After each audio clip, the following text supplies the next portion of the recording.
Mo kí gbogbo ojú tó ń wò mí káàkiri ayé. Mo kí ọkùnrin, bẹ́ẹ̀ ni mo kí obìnrin. Mo kí gbogbo ẹni tí ó nífẹ̀ẹ́ sí ìkànnì tẹ́ tí ń wò wá yìí. Ẹ̀yin tẹ́ ti darapọ̀ mọ́ wa, tẹ́ ti follow wa, tẹ́ tó wá padà wá wòṣẹ́ wa, ẹ ṣeun, a dúpẹ́ lọ́wọ́ yín. Ẹ̀yin tẹ́ ti follow wa náà, àmọ́ tẹ́ ti rántí pa à ń jẹ́ èèyàn kan, tẹ́ wá wòṣẹ́ wa, a dúpẹ́ lọ́dọ̀ yín. Ẹ káàbọ̀. Ẹ wá nǹkan fìdílé tàbí kẹ́ fìdílé nǹkan, ẹ jẹ́ àjọjẹ gbádùn ètò tá a tún gbé dé láti ìkànnì Bàbá Gbàgede Mọ̀ TV lórí YouTube. A wà níkànnì Gbàgede Mọ̀ with Aláwìyé Adébáyọ̀ lórí Facebook. A wà níkànnì Gbàgede Mọ̀ _22 lórí Instagram. Ó yẹ máa bá mi share ètò yìí káwọn tí ò ti délé mọ̀ pa ti dé. Ibikíbi tẹ́yin bá ti ń wò ó yán share dọ́dọ̀ yín ni. Wọ́n ṣe share yẹn tẹ́yin fi mọ̀ pa ti dé yẹn, inú ẹ̀ máa share bẹ́ẹ̀.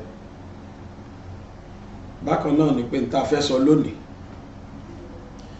ó kan ọ̀tá Yorùbá, ó sì kan ọ̀rẹ́ Yorùbá, ó kan ẹni tó nígbàgbọ́ nínú wípé Yorùbá lè dá dúró, ó tún kan ẹni tí ò nígbàgbọ́ wípé Yorùbá lè dá dúró. Gbogbo apápátá olọ̀rọ̀ yìí kan lónìí. Ẹ̀yin tẹ́ nígbàgbọ́ pé Yorùbá lè dá dúró, ẹ ṣáà dúró ná, ẹ wo tá a fẹ́ sọ yìí, ẹ wo fídíò yìí. Tẹ́ bá wá parí ẹ̀ tẹ́ wò tán, kẹ́yìn náà wá decide pé ṣó àkọ́kọ́ náà ṣó necessary kí Yorùbá dá dúró. Ẹlẹ́ẹ̀kejì, ṣé lóòótọ́ ni Yorùbá lè dá dúró. Ẹlẹ́ẹ̀kẹta, tá a bá dá dúró ṣáà lè survive. Ṣé ó ṣeé ṣe tá a bá dá dúró ṣáwa náà lè survive as a whole country. Kẹ́ wá decide yẹn lọ́kàn ara yín, kẹ́ dáhùn ìbéèrè mẹ́tẹ̀ẹ̀ta yẹn lẹ́mìí ara yín. Bó bá jẹ́ pé positive answer ní mẹ́tẹ̀ẹ̀ta, tẹ́ wá convince pé ó necessary kí Yorùbá dá dúró lóòótọ́. Lóòótọ́ ni Yorùbá lè dá dúró àti pé a lè survive dáadáa. A jẹ́ pé kẹ́yìn náà wá convince, kẹ́ dẹ̀ máa support Yorùbá nation. Àmọ́ tó bá yẹ pé ntẹ́ ìṣirò náà ni pé gbogbo àṣà ti yín rubbish ni wọ́n ń sọ, tó Ọlọ́run á bá mi là yín lójú dáadáa. Wọn ò ní jí yín gbé o, Fúlàní ò ní wá jí yín gbé. Ó yá, ẹ jẹ́ á bẹ̀rẹ̀ ètò. Ó dúpẹ́ lọ́dọ̀ Ọlọ́run ọba tó tún ṣàánú wa lónìí, tó jẹ́ ká tún máa ríra bá ṣe ń ríra yìí. Ọ̀pọ̀ lájọ́ wó tàná, ẹ má jẹ́ ntàn yìí, wọ́n ti ń gbẹ́lẹ̀ lọ́wọ́ báyìí tí wọ́n ń sìn sí. Ìmíì ti wọ kòtò already. Ọlọ́run tí ò jẹ́ kí tiwa rí bẹ́ẹ̀, Ọlọ́run náà la dúpẹ́ fún. Ní pápápá, ẹ jẹ́ á bẹ̀rẹ̀ ètò lóní pẹrẹu. Àwọn kan wà nínú ọmọ Yorùbá dáadáa tó ń pọ̀ bàjẹ́ nínú ọmọ Yorùbá, tó yẹ pé tẹ́ ẹ bá dárúkọ pé Yorùbá fẹ́ lọ, tó bá rẹ́rìn síta wọ́n ṣépè sínú ni. Tàbí tẹ́ bá ti mẹ́nu kàn lẹ́sẹ̀kẹsẹ̀ lẹ́ ti máa dọ̀tá wọn, wá hate yín immediately. Torí pé irú àwọn ẹni bẹ́ẹ̀ wọ́n Nàìjíríà ni wọ́n dúró sí. Kò wá síbẹ̀ ṣe lè sọ fúrú àwọn ẹni yẹn pé ní tó ń ṣẹlẹ̀ nílùú yìí ṣó tẹ́wọ́ lọ́rùn ni. Ẹmọ tó máa sọ, wọ́n á wá excuse kan ṣá, one excuse or the other, wọ́n á wọ́n á justify tó ń ṣẹlẹ̀ yìí. Wọ́n á fẹ́ convince yín pàápàá pé in tó ṣẹlẹ̀ yìí ó normal now. I couldn't imagine kéèyàn kan máa sọ fún mi pé kékeré ní tó ṣẹlẹ̀ sáwà yìí. Fúlàní Amẹ́ríkà jí wọn gbé l'Amẹ́ríkà. Mo gbẹ́ni tó sọ bẹ́ẹ̀ fẹ́ mi pé l'Amẹ́ríkà ló bèrè sí Amẹ́ríkà tó wá di nǹkan lénìí. Fúlàní inú wọn l'Amẹ́ríkà wọ́n jí wọn gbé bẹ̀ náà létà wọ́n padà borí ogun ní. Mo wú ẹni yẹn títí láìwé Fúlàní l'Amẹ́ríkà aṣáájú ẹ̀ nírọ̀ Fúlàní l'Amẹ́ríkà náà. Ó ní kò sí ìlú tán sí Fúlàní wà gbogbo Áfíríkà wọ́n tún wà l'Amẹ́ríkà náà nígbà kan ní 18 kìíní kan ló ń sọ nínú ẹ̀dùn mo ra panumọ́ mò ń wò ẹ mọ̀ pé ní méjì kì í pòfòrọ́ bẹ́ni tó ń pa fún ọ̀bámọ̀ ẹni pa fún yàn ámọ́ wípé Fúlàní ó jí wọn gbé bẹ́ẹ̀ náà l'Amẹ́ríkà. Ẹ̀yin ará Amẹ́ríkà ẹ bá béèrè lọ́wọ́ àwọn tí wọ́n jẹ́ ọmọ legitimate Amẹ́ríkà gangan tó jẹ́ pé tí kìí ṣàwátà naturalize àwọn tó jẹ́ pé wọ́n bí sọ́hùn tó jọ mọ ọ̀hún ni wọ́n naturally. Ẹ bá bí wọ́n pé kán bí bàbá wọn pé ṣé lóòótọ́ ni ìran Fúlàní wà nù ìran wọn, ṣé lóòótọ́ ni pé Fúlàní já wọn náà gbé kó tó di páwọn náà borí ogun. Ọlọ́run tó jẹ́ kí Fúlàní Ọlọ́run tó jẹ́ kí ìran Amẹ́ríkà borí Fúlàní, Ọlọ́run yá jẹ́ káwa náà borí Fúlàní bí o. Ìlú tiwa náà wá dàbí Amẹ́ríkà o. Yẹ̀yẹ́ lásán yẹ̀yẹ́ bá ń sá. Yẹ̀yẹ́ tájọ́ fi ń tọra wa jẹ, tájọ́ fi búrẹ́dì kóra wa lómi ọbẹ̀ jẹ. Nínú history Amẹ́ríkà ẹ̀kọ́ kan ṣo tí mo gbọ́ ní history Amẹ́ríkà ò ju pé lọ́wọ́ Britain lọ́wọ́ British l'Amẹ́ríkà ti gba independence wọ́n dẹ̀ fight ogun lọ́ fi lọ. Bẹ̀gbẹ́ Fúlàní kan ìran Fúlàní kan wà l'Amẹ́ríkà inú ìran Amẹ́ríkà tó jọmọ Fúlàní àwọn náà jí wọn gbé bẹ̀bọ̀ ṣe jí wa gbé ń bí ẹ sọ mi mo fi inú rò lọ́kàn mi pé lágbára Ọlọ́run Fúlàní àjíwọ̀ náà gbé ìwọ náà wá borí ogun Fúlàní wọn ṣùgbọ́n wọ́n ti fìbọn yí wọ́n ti yìnbọn sẹ́sẹ̀ méjì tí wọ́n máa fi dìwọ́ kan tó rìlíìsì ẹ̀ tí kì bá ṣe pé nǹkan ṣe yàn. Ẹlòmíì ò rí gbogbo tó ṣẹlẹ̀ sí wa nílùú yìí ó rí bí nǹkan tó nọ́mà tó bá dẹ̀ sọ ẹlòmíì rí bí ẹni pé ẹ̀ ń dà lúrú tẹ́ ẹ bá ń sọ ń pa ẹ̀ ẹlòmíì rí bí ẹni tó ń dà lúrú. bí bá ṣe sọ yìí mo mọ àwọn tó sọ pé Yorùbá wo lẹ̀ ń sọ ẹ̀yin bẹ́ẹ̀ bá dádúró ẹ̀ lè lo ọ̀sẹ̀ kan tẹ́bí á ti máa pa yín. Wọ́n tó fi Northern Sudan bí Southern Sudan wọ́n fi iṣẹ́ ìsàpù fún mi àwa fórọ̀mù ni lájọ sọ̀rọ̀ tó sọ fún mi pé bàbá gbàgede mọ́ òye darẹ̀ láàmú Yorùbá lọ́hùn níjà lè dàdúró mo ní akílódé ó ní bí Southern Sudan náà ló pè ó ní kémi lọ Southern Sudan kí lọ wo ìyà tó jẹ wọ́n bẹ̀ sí nígbà tó sọ pé dandan àfi káwọn pín ó láti end of day tán pín ó ní kí lọ wo ìyà tó jẹ wọ́n. Ti Southern Sudan yàtọ̀ sí ti Yorùbá o, ti Southern Sudan ó yàtọ̀ ní ti pápátá sí ti Yorùbá. Èyí tó dá mi lójú ni pé ṣé àlùmọ́nì tọ́lọ́run fún wa ní ká sọ ni nílẹ̀ Yorùbá àbí ti ètò ọrọ̀ ajé tá mọ̀ ń pa ẹ̀. Wọ́n ti ń ṣòṣà ká tó ṣòṣà. Ẹ lọ wo gbogbo àwọn obìnrin tí wọ́n jẹ́ business mogul ní Nàìjíríà lẹ́nìí 90% wọn Yorùbá ni wọ́n. Látayébáyé ni o títí dayé ìsìn, láti ayébáyé títí dayé ìsìn. Then ẹ lọ wo àwọn Amazons láwọn tí wọ́n jẹ́ obìnrin tí wọ́n ní history jagunjagun nílẹ̀ ní Nàìjíríà yìí lẹ́yìn Queen Amina nìkan tó wá láti north, lẹ́yìn Queen Amina nìkan tó wá láti north, gbogbo àwọn heroines tó kù ilẹ̀ Yorùbá ni, gbogbo àwọn heroines tó kù ilẹ̀ Yorùbá ni. Fortunately Dahomey wọ́n ti kà mọ́lẹ̀ Yorùbá, the Dahomey Amazons wọ́n ti kà wọ́n mọ́ ilẹ̀ Yorùbá ni torí àwọn ọmọ Oòduà náà ni wọ́n extend débẹ̀. Káwá wá sáàrin Yorùbá gangan ń bí nínú ilé ń bí ẹ̀rọ oríṣiríṣiríṣi orúkọ tó jẹ́ pé àwọn akí obìnrin bí ọkùnrin ká tó wá sàwọn ọkùnrin fúnra wa. Ṣé ń tàn wí tó bá dojú ẹ̀tàn wọn ò tú ọ̀pọ̀lọpọ̀ lẹ́ni tó bá dojú ẹ̀tàn oníkálukú á jẹ́wọ́ ara ẹ̀, ṣùgbọ́n òfin ló ṣì ń ká ọ̀pọ̀lọpọ̀ lọ́wọ́ kò. Òfin yẹn náà dẹ̀ ni láńlọ́ọ̀dù Àbújá sì fi mú wa torí pa àṣìkọ́mọ̀ lùbọ́ ni.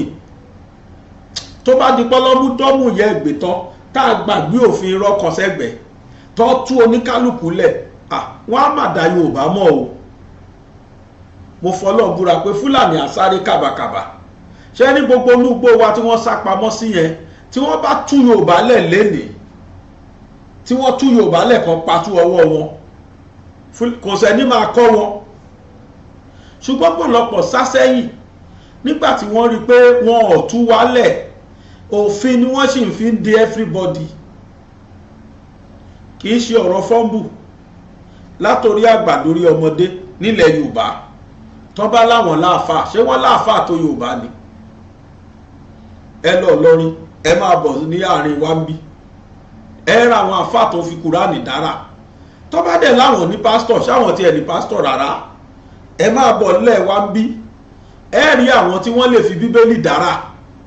Tó bá jẹ́ríwo yà ni ooo, mélòó ni Fúlàní ní?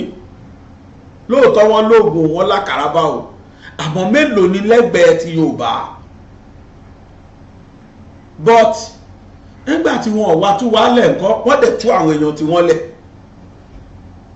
Gbogbo tó ṣẹlẹ̀ Nàìjíríà ìtàn bá ní ká sọ òfin ẹ̀ lábẹ́ òfin is tantamount to culpable homicide fúnlẹ̀ Yorùbá.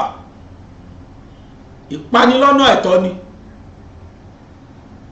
Tó bá yẹ kó fẹ́ ṣe gan ni ìjọba tó wà lóde yìí wọ́n bá gbé wọn lọ sí International Court of Justice kò burú, because deliberate act ni mo rí sí. Wọ́n pa wá dẹ̀ ń pariwo, wọ́n kọ tí ikú sí, wọn ò rí àyè tiwa, wọn ò tiẹ̀ ríro, wọn ò tiẹ̀ yẹ bí ìpó kàn wọ́n rárá. Àdójoojúmọ́ là ń fojoojúmọ́ pariwo. Ká tó wá rọmọ Yorùbá kan tó máa sọ pé ẹ lè pín ìrẹ́lẹ̀ ń pa, ká bá pín ìyà ló máa jẹ Yorùbá. Ìyàwó àwọn tí wọ́n ń sọ̀rọ̀ yẹn sọ fún wọn pé wọn ò mọ̀ tán. Láàrin ìgbà tán fọ́ọ̀mù Nàìjíríà yìí náà, ṣe bọ́ ti ṣe region rí, the best region, gbogbo ẹnu ni mo fi sọ pé nígbà tá à ń ṣe regional, the best region Yorùbá ni South West ni,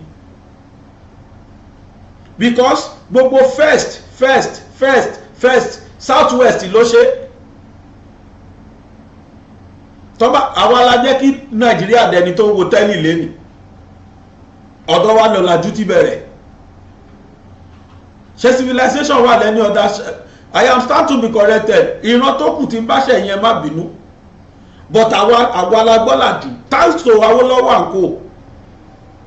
Yorùbá ló gbé ọ̀làjú wọ Nàìjíríà. Àwa la kọ́ bẹ̀rẹ̀ first television station WNTV. Ìran Nàìjíríà mélòó ló mọ̀ tó jẹ́ television kó tó di Awólọ́wọ̀ gbédé? Gbogbo kámẹ́rà everybody wá ṣe private TV station, private kìíní kan tó ní kálukú nísìn. Ọmọ Yorùbá ló kọ́ bẹ̀rẹ̀ ní western region. Ẹ̀yin táyì láàlè dàdúró kẹ́ tẹ́tí nílẹ̀ kẹ́ máa gbọ́. Tẹ́ ẹ̀ bá mọ̀tàn ẹ padà lọ lé lọ́ba àwọn bàbá yín léèrè kí wọ́n sọ̀tàn fún yín. Yorùbá ti dádúró rí. A tún yá Nàìjíríà lówó láyé ìgbà tá à ń sọ yìí. A tún yá lu yẹn. We are the best region. Àgbẹ̀làwà hàn tá export kòkó. Gbogbo àwọn bàbá wa tó ń venture into cocoa business, gbogbo wọn náà nílé ńláńlá tó sì kù. Ẹlòmí òbí, ẹlòmí ẹlọ́wọ́lé kí ló jẹ́ ọ̀gbẹ́ni ọjà àbí kí wọ́n pe bàbá Ìjẹ̀bú yẹn tí Queen Elizabeth wá sunú ẹ̀. Ní history Nàìjíríà, individual tí Queen Elizabeth bá sun lé ẹ̀rí kan sọ. Ó jẹ́ bàbá yẹn jẹ́ ọ̀rẹ́ sí bàbá tó bí Queen Elizabeth, King George, tó jẹ́ bàbá sí Queen Elizabeth. Queen Elizabeth dẹ̀ dé Nàìjíríà, wọn ò ṣẹ́dù ìrìn ẹ̀ síjẹ̀bú òde o. Ó dẹ̀ dídì sọ pé kí wọ́n mọ̀ọ́mọ̀ ṣẹ̀dù ìrìn òun torí pé òun fẹ́ kí ọ̀rẹ́ bàbá òun ọmọ Yorùbá ni. Ìjẹ̀bú ẹ̀wẹ̀ so ọmọ alárẹ̀ ẹ pàtẹ́wọ́ fúnra yín, ọmọ Yorùbá ni. tó bá sọ̀rọ̀ business mogul ilẹ̀ Yorùbá ò ṣe fọwọ́rọ́ sẹ́yìn. Adéọlá Odùtọ́lá, àwọn Abẹ́òkúta, àwọn Abíọ́lá ńkò, àwọn Tinubu, Ẹfúnlóyè Tinubu, oríṣiríṣiríṣi businesses. Àwa yìí la kọ́ bẹ̀rẹ̀ ilẹ̀ Yorùbá. Ó tó wá di pa tó di region. We are the best. A sustain ara wa títí tó fi sọ wá di state. Tó fi pa wá pọ̀ sọ wá di state. Ẹ lọ ka ìtàn ẹ̀yin ọmọ Yorùbá tẹ́ ń sọ̀sọ̀kúsọ tẹ́ ẹ bà mọ́tàn. We are the best region. Hospital tiwa àwa kì í fọ́, àwọn obìnrin tiwa kì í olóyún wa kì í sanwó lọ́spítù. Níbi tí region wa ní owó dé, àwọn lọ́wọ́ tún ṣe free education, free health services. Gbogbo hospitals wa pátá ni wọ́n equip. Gbogbo hospitals wa pátá ni kì í ṣe death zone táwọn hospitals dà lẹ́nìí. Ẹ̀dẹ́gbò mi wọ́n máa kọ̀wé fún yín ní government hospital. Wọ́n máa kọ̀wé fún yẹn lọ́rọ̀ ògùn yẹn tàà ní. Wọ́n ṣe máa ní owó tó yẹ kó fi kó oògùn síbẹ̀ wọ́n ti kó náà, ó ti wà ní àkáǹtì wọn l'Amẹ́ríkà, London, ní Switzerland. Wọ́n dẹ̀ yẹ máa kó owó yẹn jáde. Owó tó tọ́ sẹ́mi àti owó òwòsàn wa ló ṣe jẹ́ bẹ́ẹ̀ kan náà lásán dùn wọ́n wá fò lọ Amẹ́ríkà, wọ́n fò lọ London. Tó wọ́n mọ̀ pé táwọn kọ́ síbí àwọn tí balẹ̀ jẹ́ bẹ́ẹ̀ wọn ní confidence ń bẹ̀. Wọ́n wá fìyà yẹn lẹ̀ fún mẹ́kúnnù. Ẹ̀yin ẹjẹ́ á pín, ẹjẹ́ á dáwà ẹ̀ ríran wò bí region wa ṣe máa rí. Ìgbádùn òní kódà kò ní ṣe é kó láàrin ilẹ̀. Tó bá sọ̀rọ̀ ààbò, Yorùbá máa káre o. Mo máa fẹ́ràn ọ̀ràn yìí o. A máa kó oríire nù ọ̀ràn yìí o. Ẹ lọ ka ìtàn láàrin àwọn ológun, àwọn generalismo, àwọn the war fighters. Ẹ rí pé Yorùbá ò ṣe fọwọ́rọ́ sẹ́yìn rárá nínú history. Wọ́n mọ̀ọ́mọ̀ nìkan stop history léwe ni torí pé ó favour Yorùbá kò favour àwọn. Tọ́wọ́ lọ́mọ Haúsá ní ta ń mọ̀ wọ́n rí. Kọ́ wá sọ̀tàn táwọn ní ká bọ̀. Ọtí tí Yorùbá tó dá sí Biafra war tó parí. Ẹ lọ kà tán. Ọtí tí Yorùbá tó dá sí ta ló parí Biafra war? Olúṣẹ́gun Ọbásanjọ́, ṣọmọ Yíbò ni. Ẹni tí ó bá mọ nǹkan tó ń sọ ní ò mọ nǹkan tó ń sọ. Bí Yorùbá bá dá dúró lénìí, ẹ̀rí ẹ̀wọ́ lẹ̀ ẹ̀wẹ̀nu ọkọ̀ àwọn náà mọ̀ má fẹ́ jẹ́ ká lọ. Torí pé ó dá kán dá Yíbò lẹ́ẹ̀kan wọn máa lọ, kán dá Yorùbá lẹ́ẹ̀kan máa lọ, tó parí kò sí tó jẹ́ Nàìjíríà mọ́. Àwa méjì tá jẹ́ Nàìjíríà náà nìyẹn, south and then south west, díẹ̀ lára south east. Because tó máa sọ pé àwọn tí wọ́n ní sí south west lónìí, ìran náà tí kò gbọ́ sí ìrì kọ́ jẹ́ kọ́ sọ bí tí sí wọ́n wà, kọ́ sọ bí tí bíṣì wọ́n wà, kọ́ sọ bí tí sí wà, kọ́ sọ yẹ ṣípù mélòó ló bá ti sí wọn ká gbọ́ ní north. Àwọn dẹ̀nà ń jàgbálẹ̀ everybody lórí, àwọn náà pàṣẹ. Ẹnikẹ́ni tó bá tún bá wọn sọ pé ilẹ̀ Yorùbá ò lè dádúró, we cannot sustain it, ẹ sọ fónítọ̀ pé kò mọ̀ tó sọ. Ẹni kó padà lọlé lọ bá àwọn forefathers ẹ̀ léèrè kí wọ́n sọ ìtàn fún lórí ọ̀rọ̀ ilẹ̀ Yorùbá. Èló ni Nàìjíríà pa lórí jáde láti ilẹ̀ Yorùbá lórí sí nìkan, ẹ má yẹ ká sọ àwọn tó kù lórí sí. Èló ni wọ́n pa jáde lórí ilẹ̀ Yorùbá. Ẹ mọye ship tó ń bat ní Tinker Island wa, ní Àpàpà Wharf wa, ẹ mọye ship tó ń bat lójúmọ́. Èló ni wọ́n pa mẹ́, billions náà pa, billions. Tó bá sọ pé ibi tí importation and exportation tó ti ń free jù, tó ti fast jù, tó ti mú wájú ilẹ̀ Yorùbá yìí ni. Kòkó àsìta kọ́ yẹ how many millions láyé ìgbà yẹn, how many millions lẹ́rù kan fi kọ́? Owó àgbẹ̀ náà fi kọ́ owó kòkó ni. Virtually gbogbo àgbẹ̀ ló mọye tí wọ́n ta tọ́ọ̀nù kòkó kan gbà náà láì kàwé wọn. They were all wealthy, they all have money. Ìlú ń dùn Yorùbá fáwa Yorùbá ń gbà yẹn ni. They were copying us. Kódà mo fẹ́ sọ pé ìtara ibi tí ilẹ̀ Yorùbá ń lọ táwọn ti rí pé ìlú yìí á bẹ́tà Nàìjíríà as a whole ni wọ́n ṣe mọ̀ọ́mọ̀ sọ wá di state. nígbà tó lọ́múdọ́mù yẹ gbé tó jẹ́ ń tà ń pa níbí là ń ná ń bí kẹ́nikẹ́ni má tún bá wọn sọ mọ́ ilẹ̀ Yorùbá gangan ló jẹ́ Nàìjíríà. I am stand to be corrected. Ilẹ̀ Yorùbá ló jẹ́ Nàìjíríà. Ìgbà wọn ṣe discover epo mọ iye ọdún tá fi sustain kó tó di pọ́n discover epo ni mọ iye ọdún. Wọ́n ranjú mọ́lẹ̀ Yorùbá nítorí pé ibi gan làlùmọ́nì wà.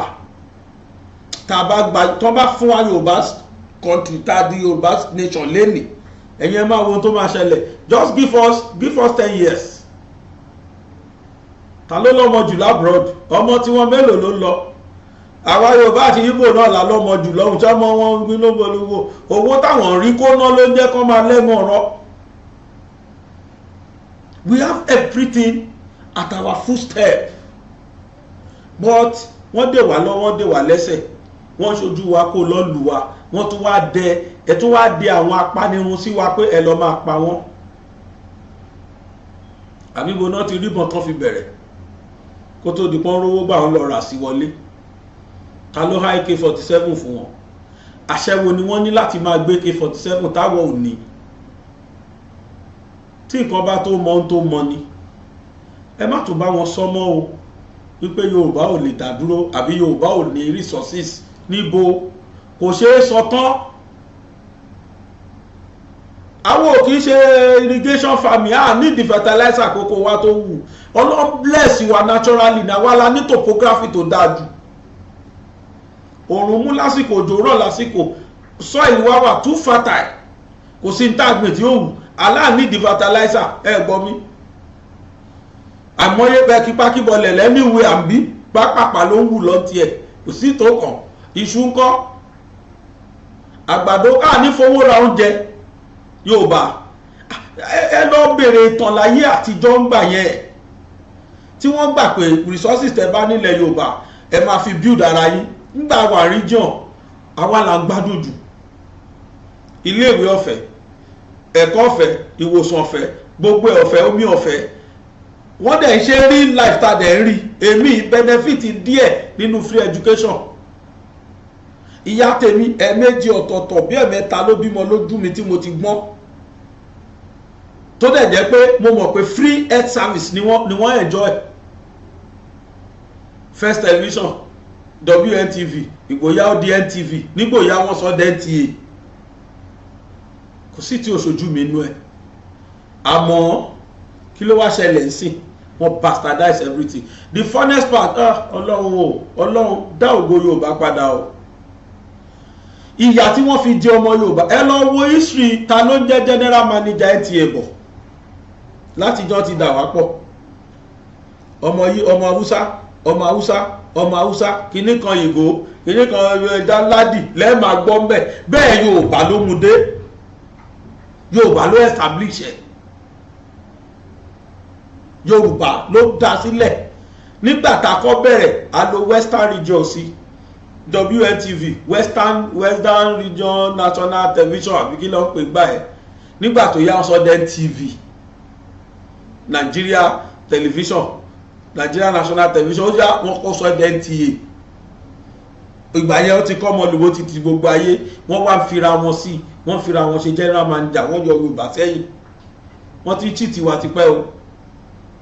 Go to all federal ministries and parastatals. Kẹwàá àwọn olóúnjẹ directors ńbẹ̀. Adli lẹ lè fi rí ministry mẹ́ta mẹ́rin tàbí parastatals méjì mẹ́ta tó máa jọmọ Yorùbá. Àwọn ní báwo lọ́bọ́ ṣe sórí tí náà kí o ṣe. Irú ọgbọ́n táwọ́ lọ́wọ́ ló ń gbà yẹn àmọ́yà àwọn tó tún sí gbọ̀ngbọ̀n orú ẹ̀ nílẹ̀ Yorùbá yìí. We have professors, we have professionals. Tẹ́ bá délùú òyìnbó àwọn ọmọ wa tó jẹ́ Yorùbá ló pọ̀ jù láwọn professional sectors wọ́n bẹ̀ tó máa padà wálé tó máa lo international experience tó tún nímọ̀ ìtàn ti kà tẹ́lẹ̀. Almost every time la produce engineers àárín táwọn yẹn ṣe lórí social media kò sẹ́ tó fẹ́ encourage wọn. If we become a country gbogbo orúkọ iná máa address. Yorùbá máa wà láyè tí yóò yẹ kí Yorùbá wà, and you will see what will happen within the twinkle of an eye. And gbogbo lẹ̀kùn corruption wọ́n yẹ kówó yẹn náà tó ń kó mi gbogbo yẹn ló máa tì, because olóṣèlú ò ní lẹ́nu, and that is the more reason why tolóṣèlú ò fi fẹ́ support, because a ti di ojú kálé ojú kákó nígbà yẹn, ojú á ti ká everybody. Unfortunately ibi tá a bára wà ní, mo lẹ́nìkan tó ní ìmọ̀ nípa ilẹ̀ Yorùbá tó yẹ pé tèmi sọ yèmí ò tó rí sọ, àwọn yẹn gbọ́n tinú tẹ̀yìn. Mo fẹ́ ká lọ gbọ́rọ̀ lẹ́nu bàbá yẹn, wọ́n analyse reasons tí Yorùbá gbọ́dọ̀ fi land, àwọn tí wọ́n sọ pé ilẹ̀ Yorùbá ò lè dá dúró, wọ́n analyse ẹ̀ fún wa tó yẹ pé when anybody listen to it ẹ mọ̀ pé this region is blessed by God. Wàláì pípa wá pọ̀ mọ́ Nàìjíríà wọ́n cheat wa ni, àwa fúnra wa gan celebrity ni wa, àwa fúnra wa gan ó yẹ kí wọ́n máa pé wá wò wá ni. Tá a bá di country lẹ́ni advanced country, developed country, kódà I am too sure less than 10 years a máa bá China compete, quote me anywhere. Ẹ̀jẹ̀ àgbọ̀ àbáyẹ̀ mọ̀ ń bọ̀. Ọlọ́run fún wa ní ọ̀pọ̀lọpọ̀ àǹfààní, a lè dá dúró gbẹ̀bẹ̀, a lè dá dúró gbogbo tí a fi dé ìdádúró láti lè dá dúró. Alépo bẹ́ẹ̀ tí lẹ́kì bẹ́ẹ̀ tí tó fi dẹ́pẹ́ bẹ́ẹ̀ epo ló àárẹ̀ fẹ́ràn ló fà Ọlọ́run dẹ̀ fún wa ní ọpọlọ. Àwọn tí wọ́n dá iléèwé gíga Ọbáfẹ́mi Awólọ́wọ̀ sílẹ̀, University of Ife, èròǹgbà wọn ni pé kó máa fi èdè wa yìí tá à ń sọ yìí kó fi máa kọ́ èdè ìṣirò, èdè iṣẹ́ chemistry, biology, physics. Nígbà táwọn ológun dé wọ́n gbà kúrò lọ́wọ́ ilẹ̀ Yorùbá. Ọpọlọ Yorùbá fi máa ń jà o, kò kí ń ṣe jàgídíjàgan. Ọpọlọ la máa ń lò, àìjíjà tá à ní wìn àṣírí. Ọlọ́run kẹ́lẹ̀ Yorùbá púpọ̀, àdèmọ̀ yàrá wa, Ọlọ́run jẹ́ ká mọ̀ yàrá wa. Ìjà ọpọlọ lọmọ Yorùbá máa ń jà, àjíjọpọ̀ ká lùsì rí. Àwọn bàbá wa bọ̀ wọ́n ní ọgbọ́n ju agbára lọ, wọ́n lè ní alágbára máa mẹ́rò bàbá ọ̀lẹ ni. Ẹ̀yin nìkan ní gbogbo orílẹ̀-èdè Nàìjíríà, Yorùbá nìkan, àwa nìkan la ní land border. North náà ní land border, àwa nìkan la tó wá ní access to the sea. South wọ́n ní access to the sea, wọ́n ní land border. Land border kékeré báyìí ló wà láti Akwa Ibom, ẹ máa dé gbogbo ìlú báyìí tó báyìí tẹ́ fi máa dé Cameroon. Bẹ́ẹ̀ náà dẹ̀ ní Southern Cameroon tẹ́lẹ̀ ni, Southern Cameroon tó jára Nàìjíríà tẹ́lẹ̀ kó ìpè plebiscite sí ti tán lọ. Bọ́tà wá láti Èkó bí, láti Fernandopo, láti Èkó bẹ́ẹ̀ dé Fernandopo, ẹ wo nautical miles tó jẹ́ ti ilẹ̀ Yorùbá gbogbo wa. Ẹ wò láti Iléṣà Bàrùbá tó fi dé Badagry, land borders. Láti Iléṣà Bàrùbá tọ́pọ̀lọpọ̀ yín ò mọ̀, òmìnira yóò mọ̀ bí tí igbó pẹ̀ wá, ẹlòmíràn mọ̀ bí tí Kìṣí wà, ẹlòmíràn mọ̀ bí tí Ìgbòho wà. Wọ́n máa ṣe àsọ pé igbó pẹ̀, ẹlòmíràn mọ̀ bí tí bẹ̀ tí wà. Ẹlẹ́gbẹ́ra ń bí yìí láti Èkó tá a ti sọ̀rọ̀ yìí, ẹ sì wákàtí 6, 7, 8 ẹ sì wá ní Yorùbá tẹ̀sí láti bí tó fi dé Jẹ́bà.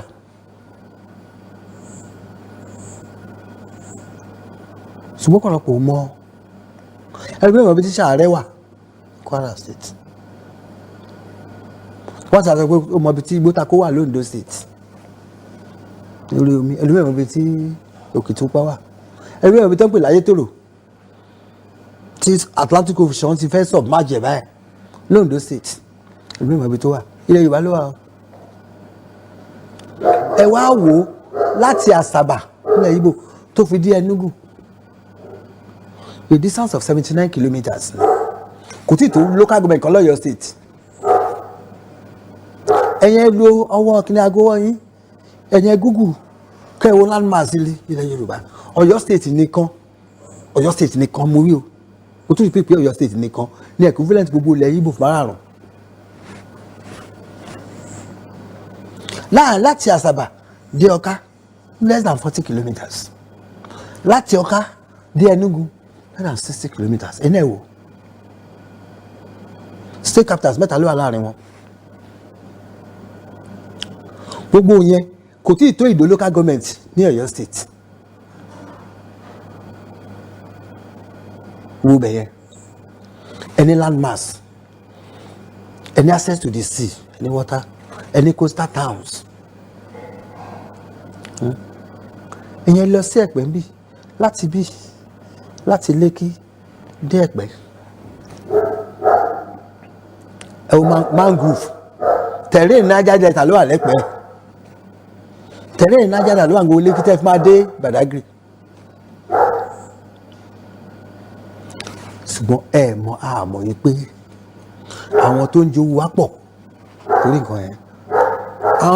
Àwọn ọmọ ìyá wa ní ilẹ̀ Haúsá àwọn náà ní access to land borders but wọn ní access to the sea. Kódà kò sí lagoon.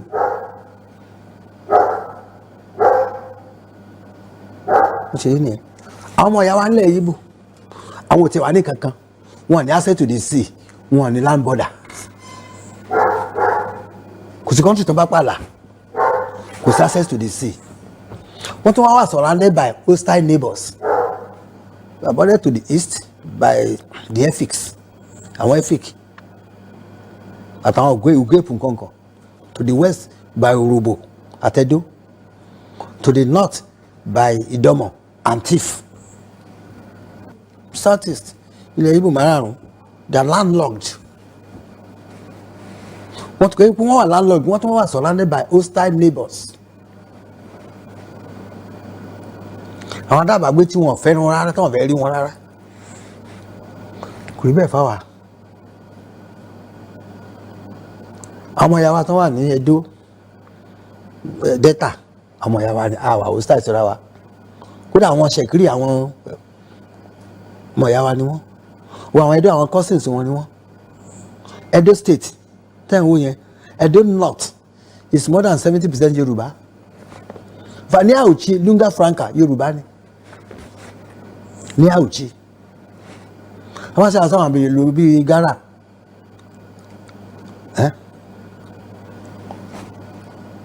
So ẹ̀ka tara Ọlọ́run fún wa ní ọ̀pọ̀lọpọ̀ àǹfààní, a lè dá dúró. Gbẹ̀bẹ̀ a lè dá dúró, gbogbo tí a fi lè dá dúró láti lè dá dúró. Alépo. Bẹ́ẹ̀ tí Lẹ́kì bẹ́ẹ̀ tí ìtòfi dẹ́pẹ́ mẹ́rin epo ló àárọ̀ tán. Ọlọ́run dẹ̀ fún wa ní ọpọlọ. Ẹyẹ wo Lẹ́kì àṣìṣì ìtòfi dẹ́pẹ́. Àwọn èèyàn wa Jákàndé ló kọ́kọ́ kọ̀ǹtọ́tọ̀ náà dé Ẹ̀pẹ́ láti Èkó. Fẹ́ràn àkọ́kọ́ wọ́n sì wá fojú sí sí ni. Tára ẹ wò bí tí Ọlọ́run fún wa ní ọpọlọ dé. Ẹ wo nǹkan tí ọmọ ìyá wa Gọ́vnà Rájí Fáṣọlá ṣe. Kọ́ ló bá fún lẹ́mìí gígùn. Rájí Fáṣọlá ló kọ̀ǹtọ́tì bíríìjì yẹn tó líǹkì Ìkòyí mọ́ Admiralty. Ibi tó ń pè ní Admiralty lẹ́nìí Lẹ́kì phase 1 gan-an. Láti ṣàtàkì ni fọ́nmá máa rọ̀kọ́ ló sọ di ìtúgbò ìwà tó fẹ́ gbé tán fẹ́ kú sí ẹ̀ tí wàhálà bá tó wá ti wàhálà bá gbá wọn láwọn apá ibòmíì ní Nàìjíríà wọ́n sábọ̀ lẹ́kọ̀ọ́ nù. Ọ̀dọ̀ wa bí nìkan ni àlàáfíà dé wà gbó agbègbè ikú wọn lálàáfíà. Gẹ́gẹ́ bí amòfin mú mọ ọ̀pọ̀lọpọ̀ àwọn èèyàn tó pẹ́ ká báwọn ra lẹ̀ báwọn ṣe ń bí. Àádẹ́ ń pariwo fáwọn èèyàn pé ẹ má talẹ̀ mọ́ ẹ máa lease ẹ̀ ní kọ́lọ̀ ń jẹ́ kán gbọ́. Pé kọ́ máa lease ẹ̀ kọ́ máa talẹ̀ mọ́. Ọ̀dọ̀ gbogbo ilẹ̀ ní ìsanwó gọ́fìnà gan ló wà. Káàkiri gbogbo London Land Use Act ọwọ́ gọ́fìnà ló wà. Báwọn ilẹ̀ tó tù wà lọ́wọ́ àwọn èèyàn wa a ní kọ́ bá tiẹ̀ fẹ́ ẹ lease ẹ má tà mọ́. Nílẹ̀ Yorùbá àmì lórílẹ̀-èdè Nàìjíríà báyìí pé tán àwa mo sọ̀rọ̀ láti sọ eléyìí kì í pé mi ìsọ́tò pé mo jẹ́ Yorùbá. Àwa la ní fair sense of justice jù. Ara máa mọ̀ pé kí ni yóò tọ́ má jà kí tó bá jọmọ ìyá rẹ̀ tó bá ń ṣe tí ò dá ó sọ fún un. Àgbà ní kí ni ẹ̀ lọ́wọ́ pé àbí tí mo wà yìí kí n jẹ́ general manager bí kí ẹ pé ẹni tí ó sì igbákejì mi Yorùbá náà igbákẹta Yorùbá jẹ́ káàkiri àwa ò kì í ṣe irú ẹ̀. àpọ̀n wọ́n àwọn èèyàn kan wà tí ní orílẹ̀-èdè Nàìjíríà tó pé bámbámú yóò ní hàn pé gbé ń pọmọ ẹnìkan kan láyé Jonathan láti number 1 to 18 àrí kankan mú láti number 1 to 18 kó dẹ́ ṣiṣẹ́ bẹ̀rẹ̀ bàbá wa ẹsẹ̀ lakẹ́tọ́ láti mú sọ pé ó tẹ̀ bá sọ wọ́n pẹ̀ nìkan ní ìkíní ìkejì àní ó tẹ̀ bá sọ ìkíní gan ní ìkejì àní ìkẹta gan ní wọ́n demonstrate fún wa láyé Jonathan lára àwọn tó kọ that pamphlet tá à ń pín káàkiri gbàdúgbà yẹn àwọn Jonathan marginalize Yorùbá àwọn mẹ́ta la kọ́ so ṣe rí kíní yìí àwa nìkan ká máa tó pé kíní yóò máa dá o wọn gbọ́dọ̀ bá mi bí kíní yìí o ọmọlúwàbí ni wá mi ì sọ́tọ̀ pé mo jẹ́ Yorùbá ọmọlúwàbí ni wá that first sense of justice ó máa ń hàn tó wà ní ẹ ṣe àwọn bàbá yóò sọ fún yín nìyí gbogbo ohun tó wà nílẹ̀ ló lè bàjẹ́ o bọ̀ má borúkọ ìjẹ́ o alórúkọ alóríkì yín wà ń bẹ̀ so a lè dá dúró ṣùgbọ́n kì í ṣe bá a ṣe mọ́ tẹ́lẹ̀ yẹn torí our new found freedom the Kìtìmá ò ready láti lose his new found freedom torí tí ò bá sí justice kò lè sí peace problem tí mo ní pẹ̀lú àwọn pastors àti àwọn imam wa nìyẹn wọ́n bá dé church ǹjẹ́ Sunday ẹ̀já gbàdúrà fàlàáfíà orílẹ̀-èdè wa wọ́n bá dé mọ́tàlásì ẹ̀já gbàdúrà fàlàáfíà wọn ní sọ̀rọ̀ pípẹ́ pa ìdájọ́ òdodo ẹ̀yẹn ìwé bá lọ church ẹgbẹ́ tẹ́fì pò mbẹ́ bóyá pastor yóò sọ pé ẹ̀já gbàdúrà fún ìdájọ́ òdodo bóyá mi máàmù yóò sọ pé ẹ̀já gbàdúrà fún ẹ̀já gbàdúrà fún orílẹ̀-èdè wa wọ́n sì ní lálàáfíà èèyàn bá sì 1 million astagfirullah kó sì 1 million hallelujah tí ò bá sí ìdájọ́ òdodo tí ò bá sí justice kò lè lálàáfíà tí ọ̀rọ̀ Ọlọ́run gan ló sọ bẹ́ẹ̀ ọ̀rọ̀ Ọlọ́run ló sọ bẹ́ẹ̀ the Holy Bible the book of Amos only let justice roll down like water so that there will be peace in the land a whole chapter in the Quran tó ń pè ní Suratul Munafiqun wọ́n sọ pé kò sóní mọ̀nàfíkì kan tó ń dáríjì ìyà tí Ọlọ́run fílẹ̀ fún ní mọ̀nàfíkì ó ju ti ẹlẹ́bọ lọ gbogbo ẹni tí ìbá dẹ̀ ti ṣe justice onímọ̀nàfíkì Ọlọ́run wa ní bó ti wá kò ṣe tó kò lè sí ìdáríjì fún ẹ bá jẹ́ mùsùlùmí ẹ lọ kà it's a whole chapter in the Quran nígbà tí ẹ wà ní yunifásitì àmọ́ nǹkan tá à ń jẹ́ àwọn tó wà bẹ́ẹ̀ ṣáájú wa àmọ́ nǹkan tó ń enjoy nígbà tí wọ́n council orí tiwa náà ti council bursary àwọn ẹ̀gbọ́n wa àwọn bàbá wa tó kún wọ́n enjoy scholarship tó enjoy gbogbo ẹ̀ àwọn kan náà wá di palmsec tó wá ń council bursary 1982 nígbà tó council bursary ọ̀pọ̀lọpọ̀ wa láàlè jẹ́ láàlè mú bẹ́ẹ̀ ayé ìgbà náà ẹgbẹ́ à ń gbọ́ 101 1982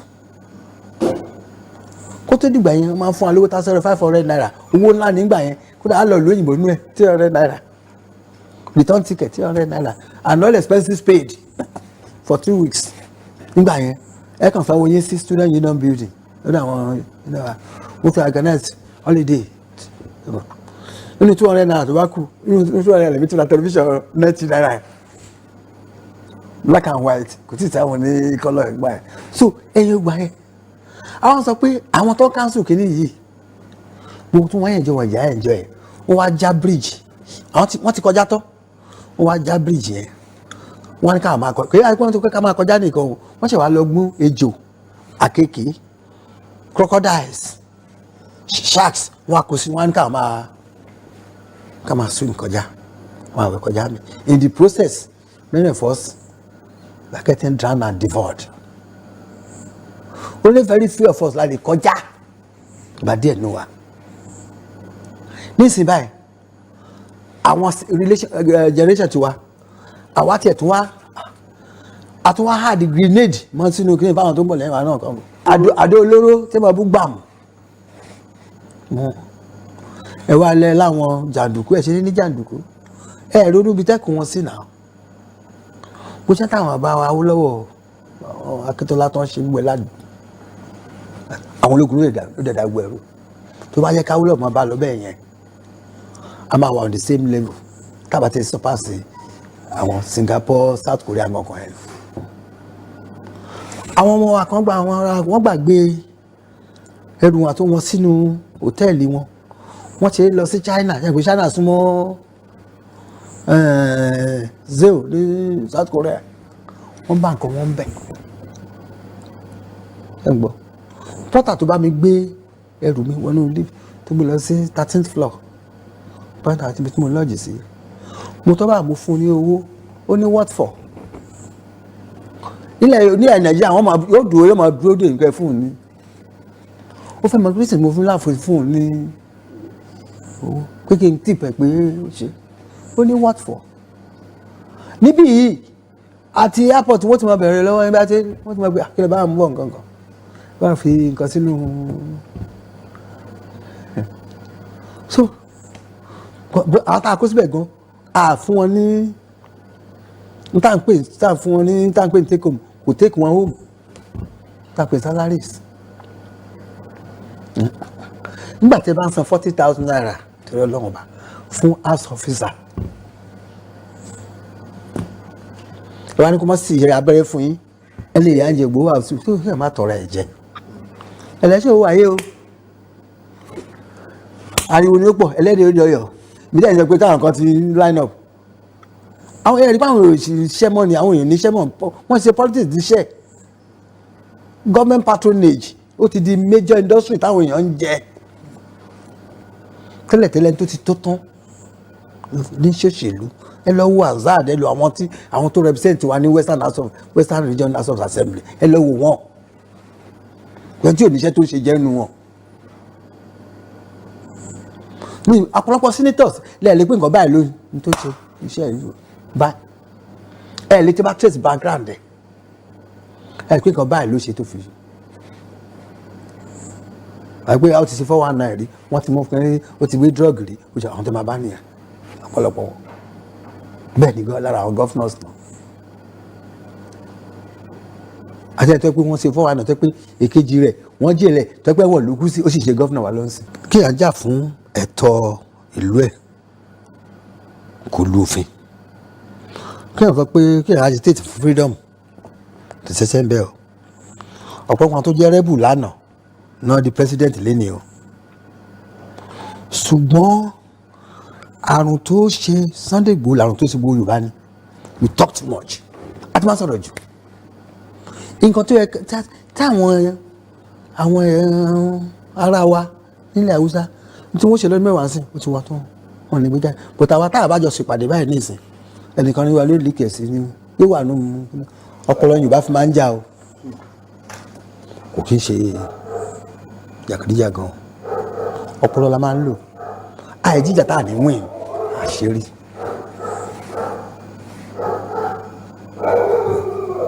ìran ìbíkúnlé lèmi ti wà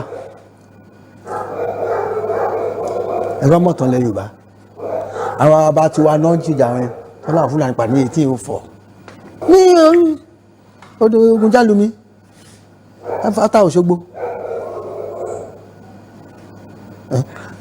tí Ìbàdàn bá jagun yẹn gbà gbogbo àwọn tó ń gbọ́dọ̀ ọlọ́ba ńlẹ̀ Yorùbá ní lábàdàn náà máa wé náà ẹ̀mí àná máa jẹ́ bí ti lọ́rin.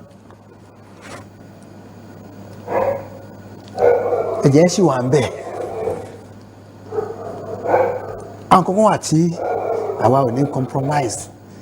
There should be a level to which a woman being should not descend no matter what.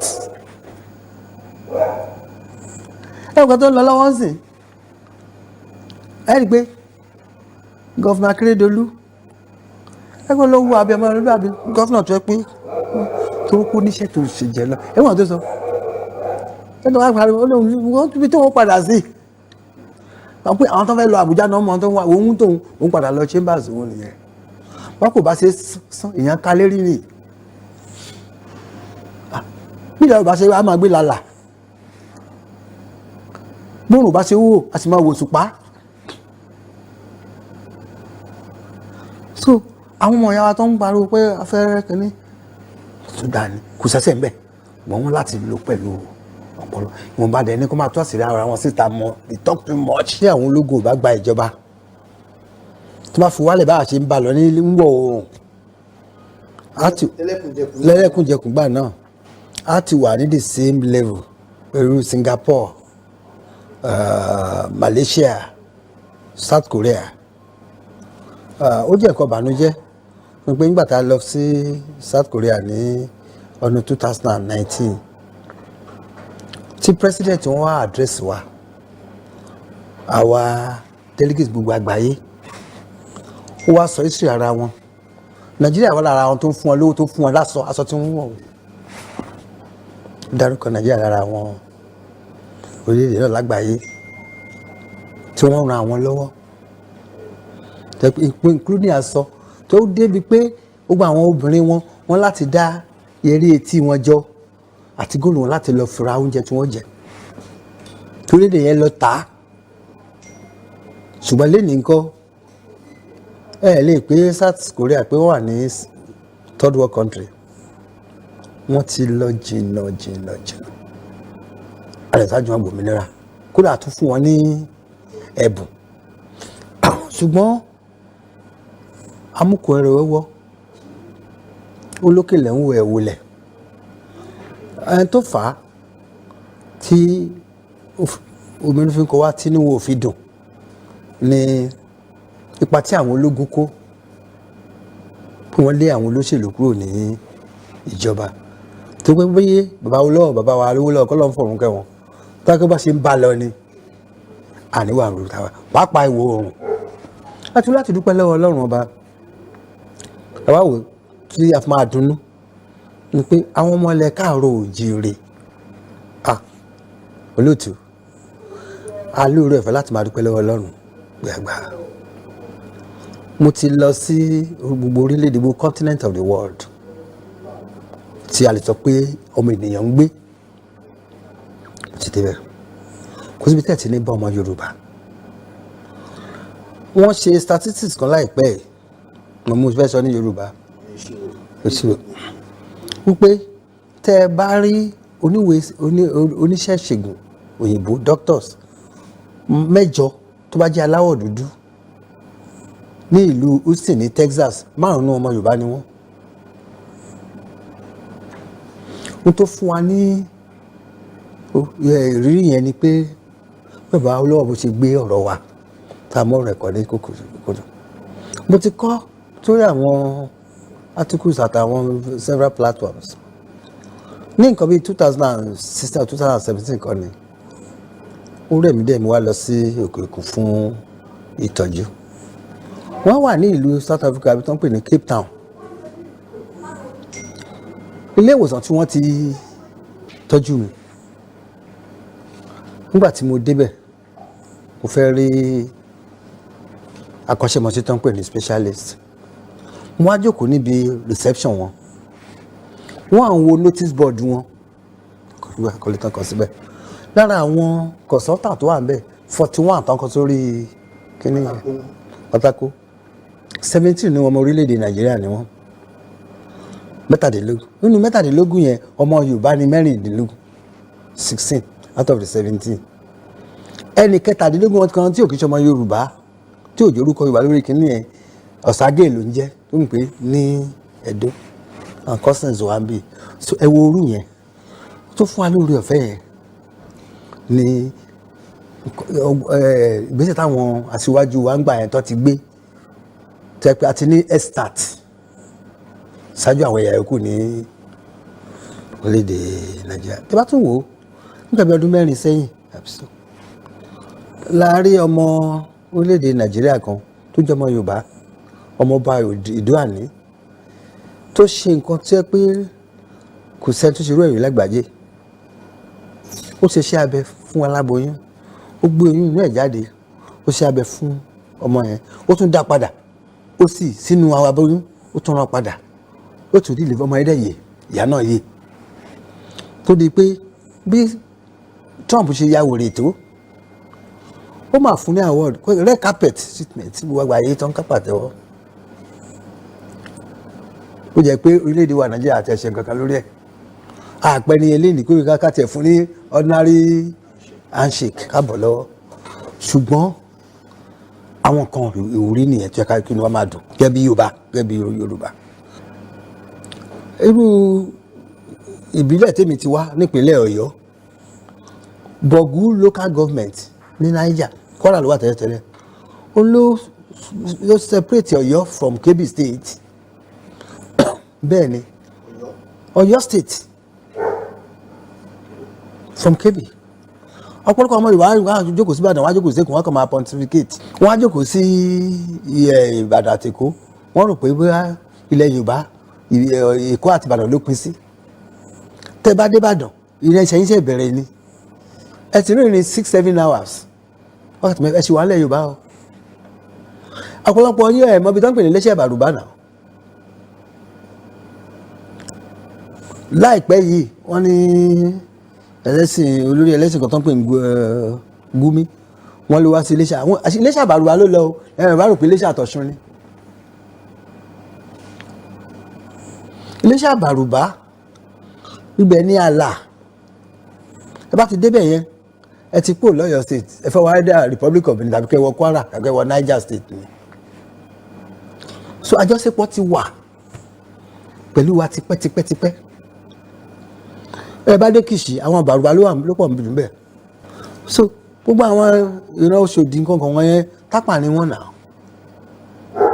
láti wọ́n wà lẹ́kọ̀ọ́ the present day Niger state so pípa tí ọ̀sẹ̀ kò sí káwọn òyìnbó yẹn tó dé ó ti wà láàrin wa àwa àtàwọn èèyàn wa ní ilẹ̀ Yíbò nǹkan lájọṣepọ̀ pọ̀ pẹ̀lú Òkèọya àti lájọṣepọ̀ tó pọ̀ pẹ̀lú ìwọ̀nba ọgbọ́n tí Ọlọ́run fún mi àti oore ọ̀fẹ́ tí mo ní láti jẹ́ onímọ̀ nípa òṣèlú. léraléra ni wọ́n ń lulẹ̀ lórí ipò fẹ́ ròkè òkun farabalẹ̀ ó ti gún bẹ̀. First Excellent Able Travels and Tours Limited ni yóò mú ọ débẹ̀. ṣíṣètò ìwé ìrìnnà dìrọ̀rùn lílọ sí Mecca òun Jerusalem ìṣètò lẹ́gbẹ̀ẹ́ lókè òkun iṣẹ́ kíkọ́ kíkàwé lókè òkun ìrọ̀rùn ní pàápàá ètò fún wíwọlé sílé ìwé American University Mauritius fún diploma 2 to 4 years degree program àtàwọn ẹ̀kọ́ míì o tún lè lò láti parí ètò ẹ̀kọ́ rẹ ní USA UK tàbí Malta níbi táwọn ọgbà ilé ẹ̀kọ́ yìí wà. First Excellent Able Travels and Tours Limited ló ń bá ní í ṣe nírọ̀rùn. wọ́n gba òǹtẹ̀ lọ́wọ́ ìjọba pẹ̀lú àwọn àjọ elétò ìrìnnà ojú òfurufú. wọ́n ṣe é fọkàn tán. ìgbésẹ̀ wọn yára kankan. kàn sí wọn lónìí ní nọ́mbà 45 Sókẹ́nù Road Òkè Ìjẹun Abẹ́òkúta Ògùn State. ẹ tún lè kàn sí www.excellenttravels.com.pa tàbí kó o pè +639 174 163 562 tàbí 090 550 524 72. First Excellent Able Travels and Tours Limited. ẹ kú iṣẹ́ pẹ̀lú òótọ́ ọ̀nù tẹ́ ẹ fi ń ṣiṣẹ́. Yorùbá bọ̀ wọ́n ní ẹni tó bá mojú ògún ló ń pabì nírè kò sí kánni ju ọmọ ìyá mi lóbi lọ àwọn tí wọ́n mọ oyún inú ìgbín nínú ìkarahun àwọn lẹ gbọ́rọ̀ lẹ́nu ẹ̀yẹ tí wọ́n dáńtọ́ etí yín mélòó ọmọ Yorùbá ẹni tí ó kù parọ́ ní sọ pẹ́lẹ́rì òun wà lálákejì ẹ̀rí pé gbogbo ohun tí mo sọ bàbá yìí kún mi lẹ́yìn tó kọjá bẹ́ẹ̀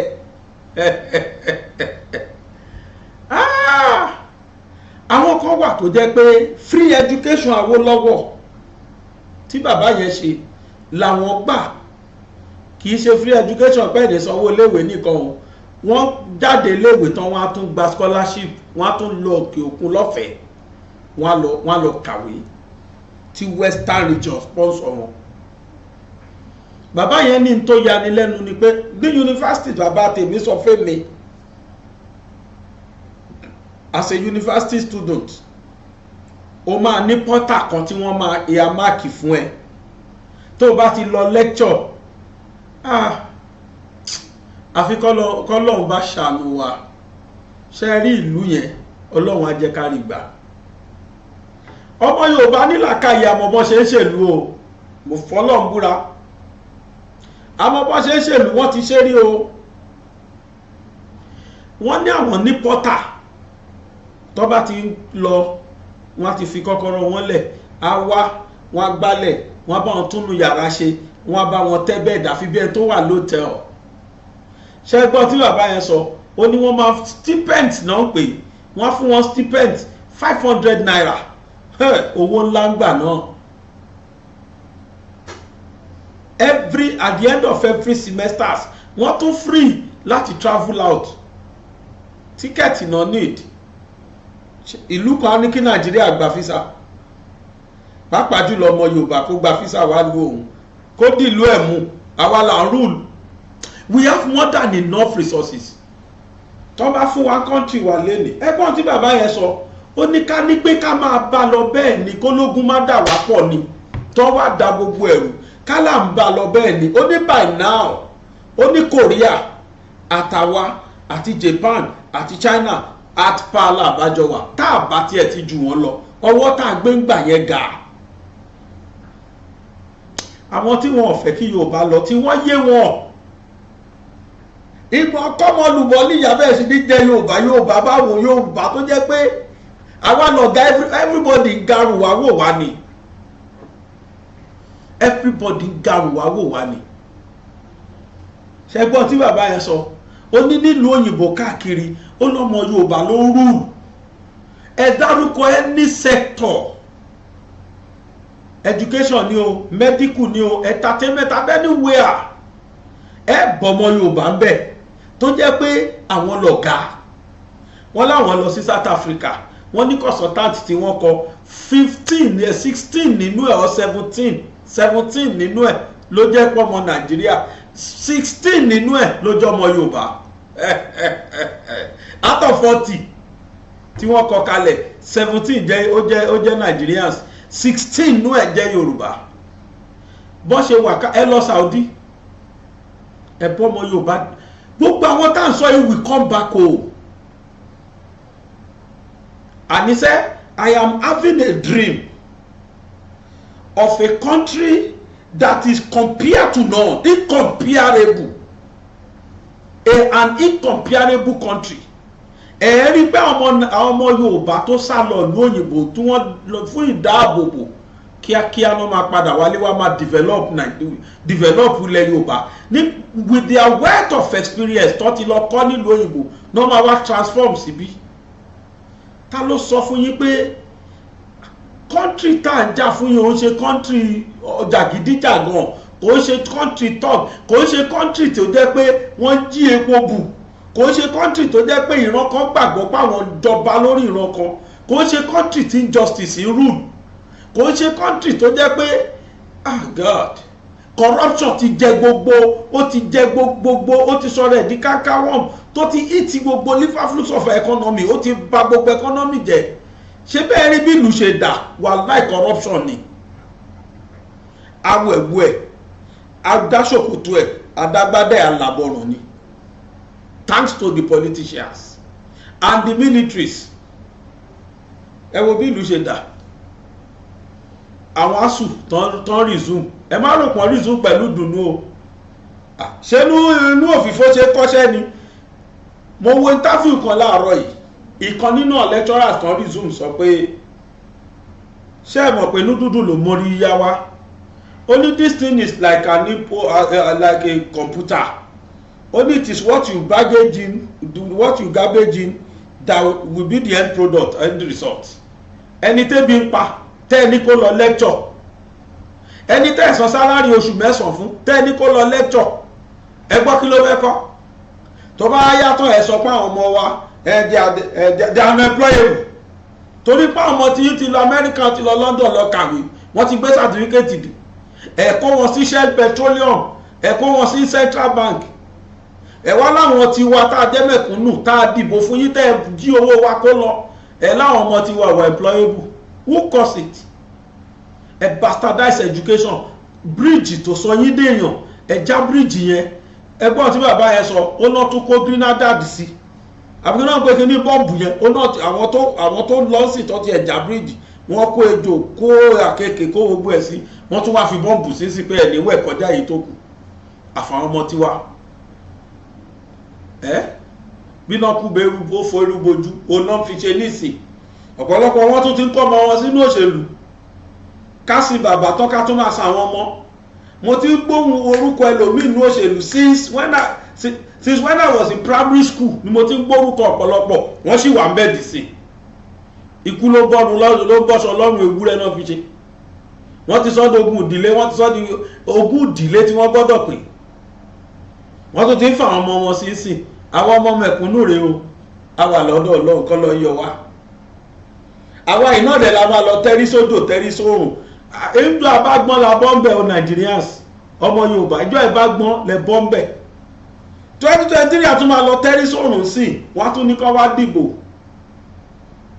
àsìkò tó yẹ kẹ́ bí wọ́n léèrè tó yẹ kẹ́ bí wọ́n tó bá di pásìkò òṣèlú yẹn ń bọ̀ tó ti súnmọ́ dáadáa bíríìjì tí wọ́n ti pa tiẹ̀ wá rí wọn tá máa sáré fi àdá kanlẹ̀ lórí bíríìjì títì tí wọn ò rántí wa mọ́ rárá tí mọ́tò wa ti bàjẹ́ wọn wá máa sáré fi nǹkan gbẹ́ títì ẹ̀ wá rò kàn túlù ṣe kẹ́ ẹ lè dìbò fún wọn gbogbo ẹni bá tàn wá gbogbo ẹni bá tàn wá lù yìí ó ti yé yín ẹ ṣàmì ẹ̀yin dẹ̀ wọ́n mi ẹ ṣàmì mo gbé mi mo ti ṣàdúrà tìǹú ẹ̀yin ẹ̀ka ṣàmì kí ló dé are we fools these people are fooling us too much kò sí nǹkan tó fà á everybody fi ní Áfíríkà máa lọ torí òṣì jágbajàgba yìí náà ni lọ́jọ́ wo lẹ́rù pé ìlú yẹn tún lè dà mọ́ àfi tó bá wọ lọ́wọ́ the best solution ẹ jẹ́ kó ní kálukú lọ ṣèlú ẹ̀ kárí mo fọlọ́ọ̀ búra mo tún fọlọ́ọ̀ búra tílẹ̀ Yorùbá bá tó bá di ọdún 5 sọdún 10 tílẹ̀ Yorùbá dá dúró wọ́n á máa garùn other tribe á máa garùn wo lẹ̀ Yorùbá ni pé báwo lẹ ṣe ṣe because prototype ẹ̀ ti wà lẹ́tẹ̀lẹ̀ ológun ló dá gbogbo ẹ̀rù prototype ẹ̀ ti wà lẹ̀ ọwọ́ tí Awólọ́wọ̀ ń gbé lọ yẹn kẹ́lómi náà tún dé kó tún bá compliment ẹ̀ by now America Nigeria will have ilẹ̀ Yorùbá bóyá àwọn Yorùbá ti máa gba físà wọlé Yorùbá náà wá sọ di yẹ̀yẹ́ náà sọ di ibi tí ó secure ní Fúlàní ló ń wọ̀lọ̀ àwọn olóòórùn àwọn ọ̀bùn àwọn ẹ pé wọ́n máa ń wá láti inú igbó wá ta wàrà ní tọ́dẹ̀ tún máa padà when you see them you vomit wọ́n á dẹ̀ tó wá halẹ̀ mọ́ wá sì tán gba mílíọ̀nù tí ìran wọn ò parí sọ́jẹ́ ju méjàánú lọ ni àwọn adẹni tó wá halẹ̀ mọ́ wá sì tá a gbọ́dọ̀ rìn àní wọ́n gbéyàn wọ́n béèrè pé mẹ́fà ẹsẹ̀ ráìsì abọ́ mẹ́fà láti èèyàn mẹ́fà kẹfẹ́ràn mẹ́fà sí wọ́n tún júwèé mi tó ti máa lọ ra gbó wọ́n júwèé mi tó ti máa lọ ra gbó wọ́n júwèé sìgá irú sìgá tó gbọ́dọ̀ rà àtàpò ráìsì kan máa gbé bọ̀ pẹ̀lú 3 million kan wá fi gbàyàn lẹ̀ nílẹ̀ Yorùbá àdẹ̀wò ẹlòmí àsáré kàbàkàbà tó bá tásìkò lágbára ọlọ́mọ́wọ́ kó súnmọ́lé ọjọ́ náà súnmọ́lé ó kù díẹ̀ ẹ jẹ́ kájọ máa wò the country me am dreaming of kì í ṣe àwọn country yẹ̀yẹ̀ tá à ń bá kiri rárá o ẹ dárúkọ sẹ́tọ̀ kan tó ti rí dínkù wa tá a bá yọ wọn ọmọ Yorùbá tó ń ṣe ìṣoríire tó ń ṣe ìṣe dáadáa no sport ọmọ wa kan ó lọ ṣe the world best mathematician ọmọ Yorùbá ni ọmọ ọ̀tà bẹ́ẹ̀ ló lọ wọn láwọn rí wọn torí ẹ̀ celebrate ẹ̀ tá ń gbọ́ ẹgbà tí òṣù ọmọ inú wọn kálọ́mọ ara wọn ní gbogbo ayé kódà gbogbo tabloid ní newspaper máa fi ṣe